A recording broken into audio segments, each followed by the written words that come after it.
குறு சிறு மற்றும் நடுத்தர தொழில் நிறுவனங்களுக்கான கடன் உத்தரவாதத்தின் உச்சவரம்பு அதிகரிக்கப்பட்ட நிலையில் அவற்றின் வகைப்பாடு மாற்றியமைக்கப்பட்டுள்ளது. தொழில்துறையை மேம்படுத்தவும் வேலைவாய்ப்பை அதிகரிக்கவும் குறு சிறு மற்றும் நடுத்தர தொழில் நிறுவனங்களுக்கான வகைப்பாட்டை மாற்றியமைப்பதற்காக மத்திய அமைச்சர் நிர்மலா சீதாராமன் தெரிவித்தார். அதன்படி குறு தொழில் நிறுவனங்களுக்கான முதலீடு 1 கோடி ரூபாயிலிருந்து 2.5 கோடியாகவும் விற்றுமுதலின் அளவு 5 கோடி ரூபாயிலிருந்து 10 கோடியாகவும் அதிகரிக்கப்பட்டுள்ளது. இதேபோன்று சிறு தொழில் நிறுவனங்களுக்கான முதலீடு 10 கோடி ரூபாயிலிருந்து 25 கோடியாகவும் விற்றுமுதலின் அளவு 50 கோடி ரூபாயிலிருந்து 100 கோடியாகவும் உயர்த்தப்பட்டுள்ளது. நடுத்தர தொழில் நிறுவனங்களை பொறுத்தவரை அவற்றின் முதலீடு 50 கோடியிலிருந்து 125 கோடியாகவும் விற்றுமுதலின் அளவு 250 கோடி ரூபாயிலிருந்து 500 கோடியாகவும் அதிகரிக்கப்பட்டுள்ளது. இவற்றுடன் குறு சிறு மற்றும் நடுத்தர தொழில் நிறுவனங்களுக்கு வழங்கப்படும் கடன் உத்தரவாதம் 5 கோடியிலிருந்து 10 கோடியாக உயர்த்தப்பட்டுள்ளது. புதிதாக தொழில் தொடங்கும் நிறுவனங்களுக்கு வழங்கப்படும் கடன் உத்தரவாதத்தின் அளவும் 10 கோடியிலிருந்து 20 கோடியாக அதிகரிக்கப்பட்டுள்ளது. We will introduce customized credit cards with a 5 lakh rupee limit for micro enterprises registered on Udyam portal. In the first year, 10 lakh such cards will be issued. காலணி மற்றும் தோல் பொருட்களுக்கான உற்பத்தியில் கவனம் செலுத்தி சிறப்பு திட்டம் கொண்டுவரப்படும் என்றும் அதன் மூலம் 22 லட்சம் பேருக்கு வேலைவாய்ப்பு கிடைக்கும் என்றும் அமைச்சர் தெரிவித்தார். மேலும் பொம்மை உற்பத்தி, உணவு தயாரிப்பு ஆகிய துறைகள் மேம்படுத்தப்படும் என்று நிதிநிலை அறிக்கையில் குறிப்பிடப்பட்டுள்ளது. குறு சிறு மற்றும் நடுத்தர தொழில் முனைவோர் மகிழ்ச்சியடையும் வகையில் மத்திய பட்ஜெட் அமைந்திருப்பதாக அந்த அமைப்பின் தமிழ்நாடு ஒருங்கிணைப்பாளர் RV சாரி வரவேற்பு தெரிவித்துள்ளார். மகிழ்ச்சி கொடுக்குற அளவுக்கு இருக்கு. ஃபர்ஸ்ட்வே கிளாசிபிகேஷனே மாற்றிருக்கிறாங்க. ஸோ இப்போ மைக்ரோவில் இருக்கிறவங்க வந்து மைக்ரோலே இருந்து அதோட பெனிஃபிட்ஸ் எடுக்கலாம், ஸ்மாலில் இருக்கிறவங்க ஸ்மாலில் இருந்து பெனிஃபிட் எடுக்கலாம், மீடியமில் இருக்கிறவங்க மீடியம்ல இருந்து பெனிஃபிட் எடுக்கிற மாதிரி. இப்போ அவங்க டர்ன் ஓவர் 2 times பண்ணாலும் அதே கேட்டகரியில் இருக்கிற மாதிரி பெனிஃபிட்ஸ் இருந்திருக்குது. ஸோ அதோட பெனிஃபிட்ஸ் எல்லாம் வரும். இப்போ எக்ஸிஸ்டிங் கிரெடிட் கேரண்டி ஸ்கீம் வந்து 5 கோடி இருக்குது, அதை வந்து 10 கோடி ஆக்கியிருக்கிறாங்க MSMEஸ்க்கு.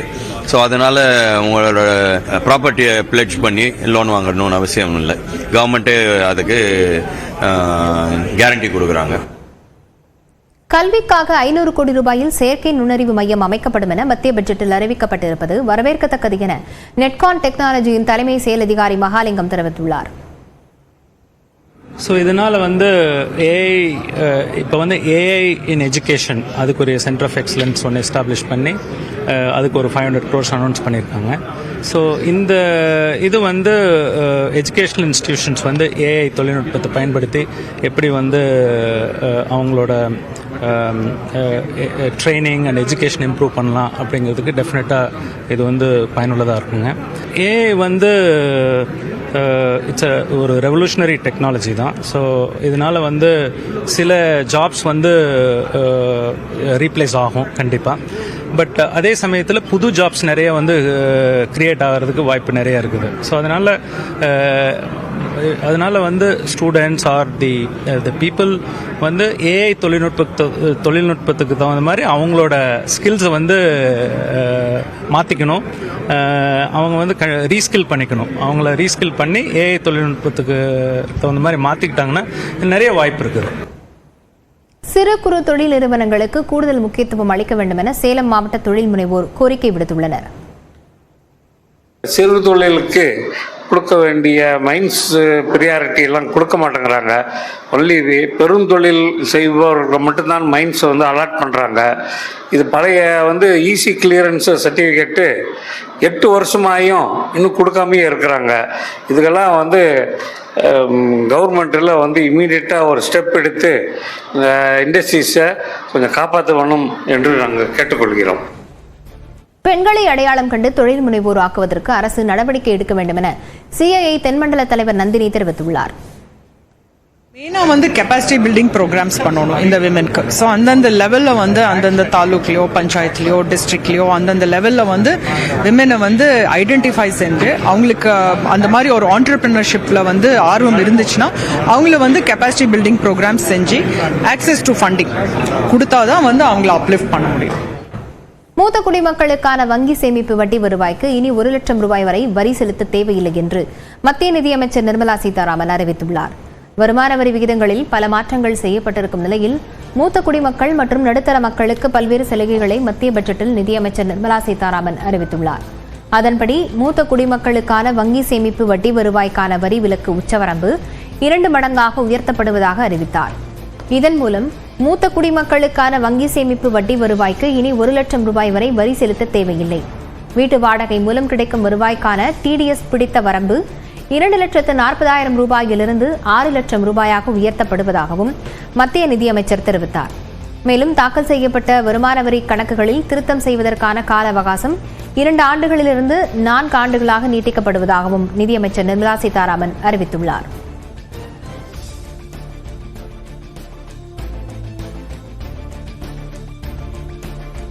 மத்திய பட்ஜெட் ஒரு மாயாஜால அறிக்கையாக வார்த்தை ஜாலங்கள் நிறைந்த ஒன்றாக இருப்பதாக எதிர்க்கட்சித் தலைவர் எடப்பாடி பழனிசாமி தெரிவித்துள்ளார்.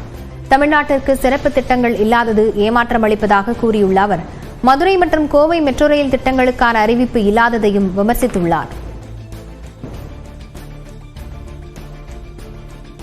நடுத்தர வருவாய் ஈட்டுபவர்கள் ஆண்டுக்கு 50 முதல் 60,000 ரூபாய் சேமிப்பதற்கான சாத்தியக்கூறுகள் நடப்பு பட்ஜெட்டின் வருமான வரி அறிவிப்பில் உள்ளதாக ஆடிட்டர் சுந்தர்ராமன் தெரிவித்தார்.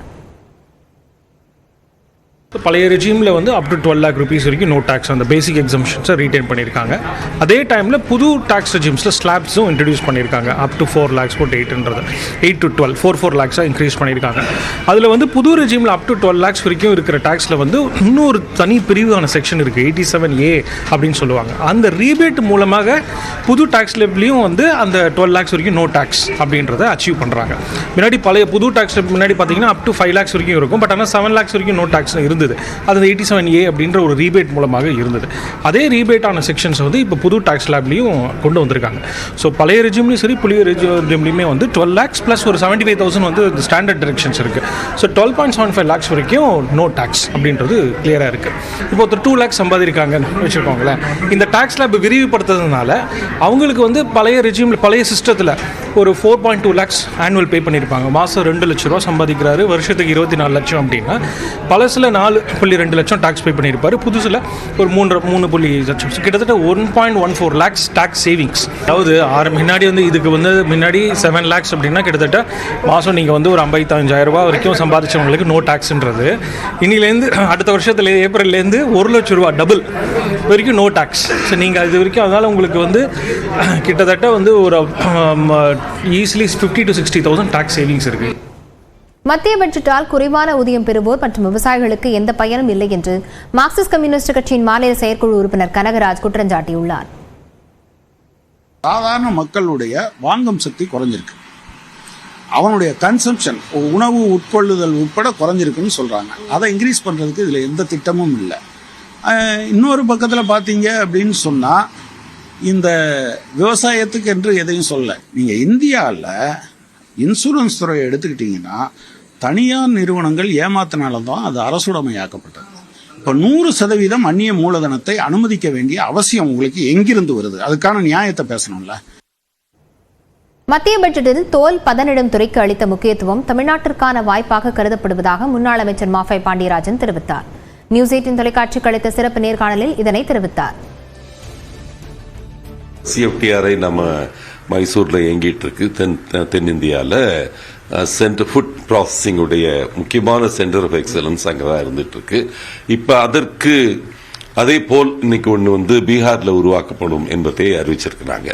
புதிதாக வந்த அறிவிப்புகளில் பெரும்பாலும் பீகார் அப்படின்ற ஒரு ஸ்டேட்டை மட்டும்தான் ரெக்கக்னைஸ் பண்ணாங்க. ஈவன் ஒரு 50 டூரிசம் ஸ்பாட்ஸ்ல வந்து நாங்கள் ஸ்பிரிச்சுவல் டூரிசம் ஸ்பாட்ஸ், அதாவது மத ரீதியான இல்லை ஆன்மீக ரீதியான டூரிசம் ஸ்பாட்ஸை நாங்கள் ஸ்ட்ராங் பண்ண போறோம்னு சொல்றப்போ அதில் குறிப்பாக வந்து புத்தரை மட்டும் மென்ஷன் பண்றாங்க. அந்த இதில் வந்து பார்த்தீங்கன்னா ஏன்னா முக்காவாசி புத்திஸ்ட் டூரிஸ்ட் ஸ்பாட்ஸ் இருக்கிறது வந்து பீகாரில் தான். அதனால புத்தகயாவா இருக்கலாம், மற்றபடி ஈவன் பாட்னாவே இருக்கலாம். 250 கோடி டர்ன் ஓவர் வரைக்கும் தான் வந்து எம்எஸ்எம்இன்னு இருந்தது. அதை 2 மடங்காக்கி 500 கோடி வரைக்கும் கொண்டு போறாங்க. அது ஒரு வகையில் நல்ல விஷயம் நினைக்கிறேன். ஏன்னா பல எஸ்எம்இ வந்து வளர்ந்து வெளியே போகாம இருந்தாங்க. ஏன்னா அவங்க வந்து வளர்ந்து போனோம்னா சலுகைகள் கிடைக்காதுன்றதுனால ஒரே தொழில் முனைவர் வந்து 10 இடங்கள்ல ஃபேக்டரி வச்சிருப்பாரு தனித்தனி இன்கார்பரேஷன்ல. அது ஒரு தேவையில்லாத ஒரு விஷயம்னு தொழில் துறையில பார்த்துட்டு இருந்தாங்க. அதனால அதை உயர்த்தியது நல்லதுன்னு நினைக்கிறேன். டாய்ஸ் விளையாட்டு பொருட்கள்ல இந்தியா வந்து உலகத்துல முதலிடத்துக்கு வரணுன்றதுக்காக ஸ்கீம்ஸ் போட்டிருக்காங்க. அதே போல ஃபுட்வேர், லெதர், இது ரெண்டுமே தமிழ்நாட்டுக்கு ரொம்ப முக்கியம். உங்களுக்கு வந்து தோல் பதனிடும் துறையும் அதை வச்சு செய்யக்கூடிய ஷூஸ், அந்த செப்பல்ஸ், இந்த இது செய்யறதுக்கும் மிகப்பெரிய ஃபோக்கஸ் கொடுத்துருக்காங்க.